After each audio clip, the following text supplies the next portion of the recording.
It's time. So I've been wanting to make this video for a long time. I've been going through and doing, very slowly, been doing character discussions on each of the Straw Hats, but some of my favorite characters in this series are side characters, not Straw Hats. So I'm still gonna do a character profile on, or discussion on every single Straw Hat, to include Vivi. She's in that list. But I wanted to take a quick break to talk about some of my favorite side characters, because I think that the side characters in One Piece are oftentimes just as deeply explored. I mean, I know you think this too. This isn't an unpopular opinion. Just as deeply explored, well fleshed out, and impactful as our main characters. So we're gonna talk about my top 5 One Piece characters outside of the Straw Hats, but my number 1 on this list is my number 1 favorite character in One Piece, and he's not a Straw Hat. So we'll start with number 1 and work our way to 5, because that's how I like doing lists. You're One Piece fans. I'm sure you'll stay and listen to gushing about characters regardless of what order I do this in. So we're gonna begin with my number 1 top favorite character of all time, Corazon. Korra went through all the same things that Dofi did. He had the same childhood that Dofi did, and they suffered the same things, which is tragic. But they grew up in very different ways. They chose very different paths. While Dofi was vengeful and wrathful, Corazon was self-sacrificing and loving. And I have a whole video dedicated to Doflamingo. I think that he is the number 1 best written villain in One Piece, and I hate him so much, but he's phenomenal, and I understand how he turned out the way he did. It makes complete sense. But Korra is an example of someone who can go through those same things and who can have life happen to you. You're not always in control of your circumstances and what people do to you, but you are in control of how you respond to it and your own path. And he, time after time, chose to do things that I personally find very inspiring. Naturally, the thing that makes me love him so much is largely connected to his story with Law, because his story is anchored to both Doflamingo and Law. And while I find his anchoring to Doflamingo fascinating and fun to explore and very inspiring, it's how he anchors to Law that really makes him my number 1. Korra did all the normal stuff when he first met Law, throwing him out the window, you know, your average interactions with children to try to get him away from this family and to not follow them. And it wasn't until he learned about Law's full name that he became fully committed to him. And that's really the turning point for me with his character. When he committed his life to a child that he saw going down the same path that his brother was going on, one that deserved every ounce of hatred that he carried. He deserved to hold all of that, but Korra saw a much better future for him if he would just choose it. He saw a boy on the same path as his brother, and he decided to dedicate his life to helping him find a cure. He showed him companionship, he pushed Law to find the truth about his inherited will of D, and he gave his life to protect him. All this he did out of love for Law. Corazon's love for Law and his self-sacrifice for him speak to me on a very personal level, and the way Oda played it all out, the way he showed it all in the story, he knows how to pack the emotional punch that he's looking for. He has these deep themes, but he also knows how to make them come alive on page. So he took a character archetype that I already love, and he brought him to life so fully that it just really impacted me. But it's not only that, it's that a lot of the core themes in One Piece are wrapped up in Corazon's character. It's the found family, it's the self-sacrifice, it's the taking hold of your future and finding your dreams and following your dreams, choosing your own path, freedom. He kind of holds all of that. So he's my favorite character because of who he is as a character and who he was to Law. But he's also my favorite character because of all that he holds that brings value to the series and reinforces what the series values. Walk, Law, unnoticed, quietly, far away. Far, far away.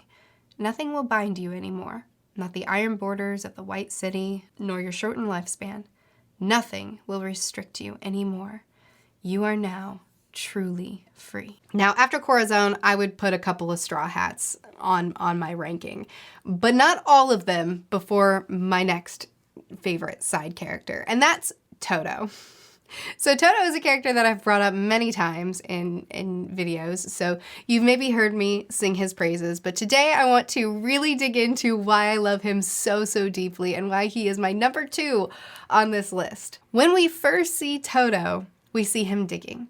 His kingdom has fallen to ruins, his dreams have crumbled, his people have left, and he offers hospitality and kindness to the people that he sees without any sort of context before he knows who Vivi is. But as soon as he does see her, he starts crying and he declares his loyalty, that he hasn't lost faith in his king. He doesn't believe the things that he's seen with his own eyes. He knows that there's something deeper there because his faith in his kingdom and in his leader will not be shaken. When his whole world around him crumbled, his entire bright future was destroyed, he never lost hope. He just kept digging. And that alone is enough to put him on my top list. Maybe not top 5, but that alone is enough to put him on my top list because that speaks to me. But his story just keeps giving. Yuba had been buried in multiple sandstorms thanks to our great boy Crocodile, which caused the oasis that he was in charge of to dry up and for everybody to leave. Everybody but Toto, who stayed behind, hoping that if he just kept digging, then he could get to the water and restore the oasis. He did get a small amount of water and he gave it to Luffy, and he can't have known that that would be instrumental in Luffy surviving his attack against Crocodile and restoring their kingdom. It was just his kindness, and it is that act of kindness that gave Luffy one of his greatly needed boosts to be able to fight Crocodile. But we're still not done with the greatness of this character. As the arc went on, he was able to dig up more water and get a little bit more hope, which was immediately squashed when Crocodile sent another sandstorm in the direction of Yuba when he was fighting Luffy. Even as his hopes are being crushed once again, he's digging and he's getting closer, and yet another sandstorm comes in and destroys everything. Even as his hopes are crushed again and again and again, he declares, "I will not stop digging. I will not give up." He refuses to surrender his hope. And one of my favorite things about Oda's writing is his theatrical ends to his arcs. And Alabasta is my favorite of my many loves, of the many wonderful endings that One Piece arcs have had. Alabasta takes the cake. The buildup of Crocodile's defeat was phenomenal, and the many different chess pieces that he put into place so that when it was finally time to topple the big bad, how it all just affected everything all at once was beautiful. When the rain fell, symbolizing the hope that was restored for the entire kingdom, but specifically for Toto. And he looks up at the sky smiling and says, "Just 3 years. That's all it took." There's just something really special about this very minor character that's so easy to overlook, that again, just like Corazon, on his own, he's a wonderful character. But for all that he symbolizes within this arc and within this series as a whole, it elevates him to being one of the best to me. I think the thing for me that really affects this list is not just isolated characters that are really cool on their own, but it's how they only amplify everything around them. Remove Corazon from his arc, remove Toto from his arc, and the arc can still function and still be phenomenal. But putting them in adds so much to everything around them. They don't have to be there, but they elevate the story and they reinforce what the story is trying to do. And they do it in a way that just hits me on a very personal level. Next up, we're going to talk about Crocodile. Toto, who symbolizes the oppressed people. My next favorite, my third on the list, is the oppressor. While I think that Doflamingo is the best written villain in One Piece, and again, he has his own video, so he doesn't need to be talked about very much here. While Dofi may be the best written, Crocodile is my favorite.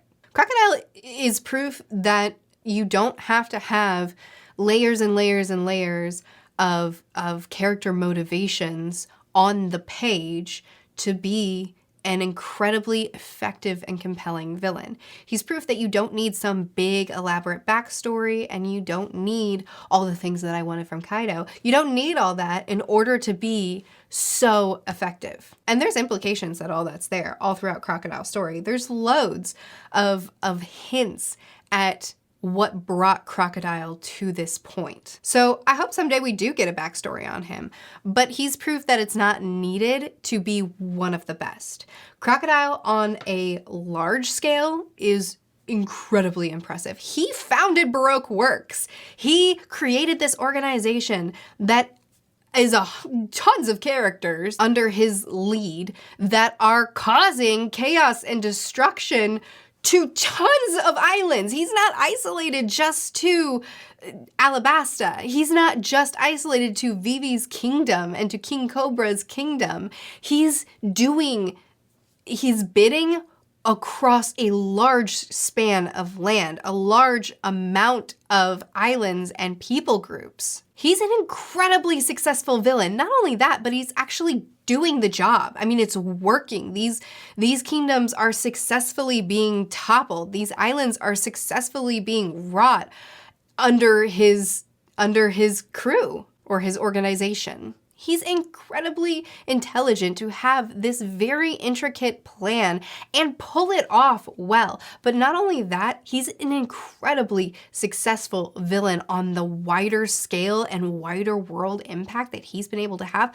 But on that small scale impact, him against Luffy, he does it too.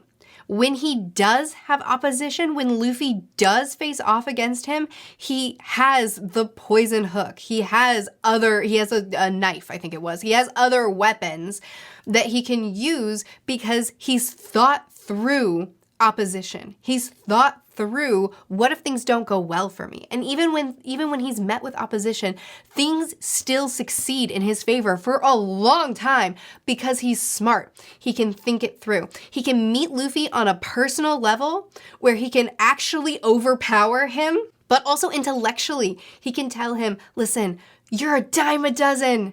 You're just an upstart. You're just a kid with a dream. Do you know how many of you there are? You're nothing to me. His personal experiences carry a large part of what makes him so effective. The fact that he has learned and that and whatever it is that shaped him to be what he is today, while it's not all fleshed out on the page, it's all there and it all factors into what makes him such a great villain. But it's not just all these things that make him succeed so well, that make him such a good villain. Whether he's succeeding, whether he's being opposed or betrayed, or having to cut down one of his most trusted allies, he never loses his composure. He's always completely calm. Even in recent chapters where he's managed to make himself a driving force and someone who's strongly affecting the world at large, when a little twerp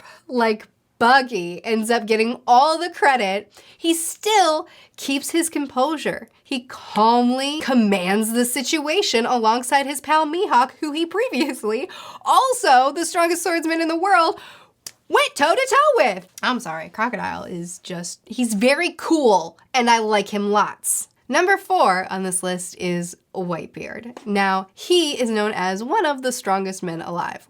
He was once known that way. Whether it's Kaido or Whitebeard or Roger or Shanks, you can fight about it in the comments. But Whitebeard is my favorite, one of my favorites, because of not his strength, not because of the impact that he's had on the world, which he has had great impact on the world, but it's his adoptive father heart. I've talked about this a few times, so I'll keep it brief, and it's really not something so much related to the greater scheme of things and the greater world and me listing off all his merits. It's really something that's deeply personal to me, and it's his desire to take in everybody that needs a dad. I'm an adoptive mother. We adopted our daughter, and adoption has always been something that is very valuable to me. I can't adopt every kid.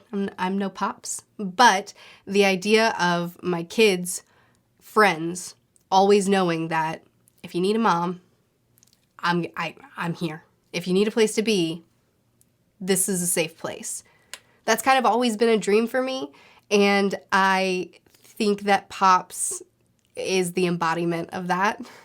I mean, that's not a surprise. That's not a deep thing to say. Of course he is. It's right there on the page. But he does it so well. He does it so well, being that you need a dad? Okay, come on. You're part of the crew now. And even in Marineford, when he was trying to get his son back and he sacrificed himself, one of the last things he said was I a good dad? I don't know. It's a real personal thing. So I get that he wouldn't be on everybody's list for the same reasons, but for me, he makes the list. Number 5, and I'm happy to end here because all of the people on the list I've really had reasons, you know? And my last one, we're gonna end on a happy note because my number 5 favorite character in One Piece, other than the Straw Hats, is Buggy. I mean, honestly, I think that this will be a surprise to no one, and in fact, if anyone's surprised, they're probably surprised that he made it to number 5 instead of number 1 or 2. I don't even have a good reason, and that's why I'm happy to end here because there's been a lot of personal reasons throughout this video, and this one is as simple as I just really like him. I think he's funny. I love a good meme, and Buggy is a walking, talking meme. I didn't love him when I first met him. I was a fool, I admit. But when we got to hang out with him again in Impel Down, he won my heart tenfold. He earned my devotion, and I am a Buggy follower, and I will follow him off that cliff that he will inevitably run off of. I think he's funny. I think he's so much fun, and I love that he will never stop falling up. It doesn't matter what he does, including entering a war that he has no business being there in, and he's aware of it. It doesn't matter what he does, somehow, he will make it out alive, and someone will misunderstand the situation and think that he's done something noble, or think that he's done something in some way successfully. Even the whole thing with the Cross Guild, my goodness, he didn't even want to be the face of Cross Guild. He didn't even want to be in the center of the poster. In fact, when he saw it, he was afraid of the repercussions of this terrible, terrible mistake. But no matter what, in the world's eyes, Buggy is number 1, and in my heart, he is too, outside of the other ones that I've already mentioned. I love Buggy. And that is my list of my top 5 One Piece characters outside of the Straw Hats, but a lot of these would outrank many or all of the Straw Hats. I love my Straw Hats, please don't get me wrong, but you know, side characters are written just as well in this series, many, many times. I post videos every Monday and Friday on this channel, Tuesdays and Thursdays on the second channel, where you can keep up with what I'm reading week to week. You can also check out my Patreon, where I do live streams of each chapter reading if you like. I'll see you again soon. Bye.